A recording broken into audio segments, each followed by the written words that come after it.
नमस्कार दोस्तों। महाराजा हरि सिंह के खिलाफ काफ़ी भ्रांतियां हैं और एक मेजर भ्रांति ये है कि महाराजा हरि सिंह ने सिस्टमैटिकली मुसलमानों का कत्लेआम करवाया और ये कत्लेआम का नंबर जो है 1 लाख प्लस है। तो ये एक बहुत ही अलार्मिंग फिगर है। तो इस बात की सच्चाई को जानने के लिए हम आए आज कर्नल रैना के पास, जो कि हमें गाइड कर सकते हैं इन जैसे सीरियस मुद्दों पे। नमस्कार सर। नमस्कार। देखिए, मैं हर इंटरेक्शन में कहता हूँ कि आज के प्रिज्म से मत देखो पास्ट को, पास्ट में कॉन्टेक्स्ट समझो। ठीक। 47 48 में क्या 47 और 47 की बात है, इल्ज़ाम है अक्टूबर नवंबर महीने का। ठीक। उस टाइम क्या हो रहा था? 46 अगस्त में जिन्होंने डायरेक्ट एक्शन कॉल दी थी, जिसमें कलकत्ता में पूरा बहुत मैसेकर हुआ था। मेरठ में इधर पाकिस्तान में, जो आज पाकिस्तान के हिस्सों में बहुत मारो कटाई हुई थी। ठीक। उसके बाद जब इंडिपेंडेंस का टाइम आया था अगस्त महीने से ही, तो उससे पहले मार्च 47 से ही जब लोगों को ये शुरू हो गया कि हम इंडिया में रहेंगे, पाकिस्तान में जाएंगे, माइग्रेशन स्टार्ट हो गई, कत्लेआम शुरू हो गया। ठीक। उस कत्लेआम के टाइम पे, जैसे मैंने एक इंटरव्यू में पहले कहा था, सांबा कठुआ से लेके हमारे यहाँ जम्मू तक रेड्स होती थी। सेम रेड्स पुंछ हिस्से में भी होती थी। ठीक। काफ़ी सारे लोग करे। अब जो लोग पंजाब बॉर्डर के पास थे और JNK के रेजिडेंट नहीं थे, वो तो चले गए पंजाब में। ठीक। जो हमारे झेलम दरिया के पे तक हमारी बाउंड्री थी, आगे पाकिस्तान का पंजाब स्टार्ट होता था। बिल्कुल। काफ़ी सारे लोग वहाँ से, उनको नियरेस्ट पड़ता था, महाराजा की स्टेट अच्छी स्टेट थी, वो यहाँ आगे शरण लेने के लिए, जिनको कि अभी पिछले 2019 तक इन्होंने सिटीजन ही नहीं माना, वोटिंग राइट नहीं दिए, ये वो लोग हैं। तो जो भी लुट के आया, जैसे मैंने कहा कि सिखों पे क्या हुआ किसी ने नहीं लिखा, बाकी हिंदुओं को साफ किया गया, मीरपुर में इतने मारे गए, सारे जले भुने हुए आए थे। इस कॉन्टेक्स्ट में जब महाराजा वहाँ से आए यहाँ पे उधमपुर में, सुबह 26 अक्टूबर की सुबह उधमपुर में उन्होंने ब्रेक लगाया। ओपन गाड़ी में महारानी बैठी हुई थी, महाराजा दूसरी गाड़ी में थे, उसमें उनकी अपने देवता कृष्ण भगवान की मूर्ति थी। ठीक। तो लोगों ने जब उनको देखा कि हमारे राजा रानी का ये हाल हो गया, वो भाग रहे हैं, वहाँ से निकल रहे हैं बेचारे, और इससे मूर्ति लेके आए हैं, हालांकि लंबा कैरवान था, तो वहाँ पे हिंसा हुई। जिसको आप ये कह सकते हो रिएक्शन था। रियासी में हिंसा हुई, जम्मू में हिंसा हुई। इस सारे ठीकरे को महाराजा के सिर पे इसलिए पोट रहे हो कि वो महाराजा थे। आप ये मानिए कि जब महाराजा 25 तारीख को निकले हैं, उसके बाद महाराजा के अंडर कोई आर्मी नहीं थी। ठीक ठीक ठीक। 26 तारीख को इंस्ट्रूमेंट ऑफ एक्विजिशन साइन कर दिया, पूरी JNK की फोर्सेस इंडियन आर्मी की कमांड के अंदर आ गई। ठीक।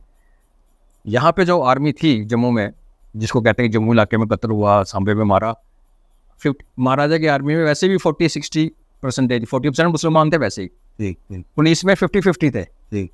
यहाँ ब्रिगेडियर खुदा बख्श थे जो महाराजा के एडवाइजर थे, मुसलमान। ठीक। तो क्या आप महाराजा खुद तो तलवार लेके नहीं मारेंगे ना। इन चैनल से आप मुसलमानों को मरवा सकते हो?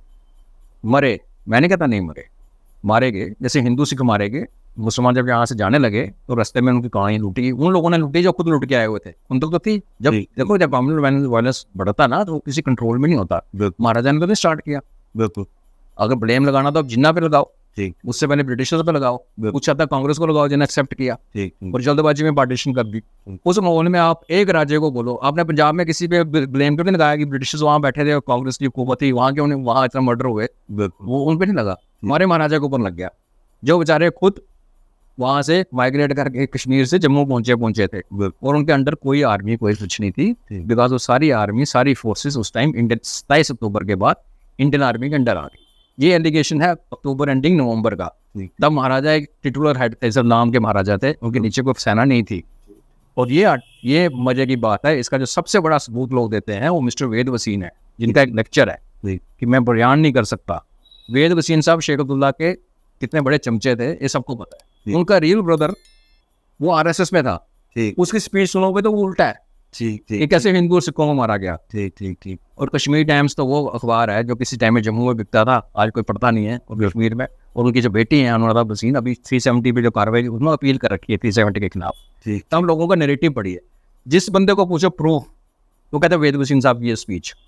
और मेरी इस बुक में मैंने डेटा कि अगर मान भी लिया जाए तो इतने मुसलमान थे ही नहीं। पॉपुलेशन सेंसस की इसमें डिटेल्स है। ठीक। उसमें से कितने वापस आ गए। ठीक।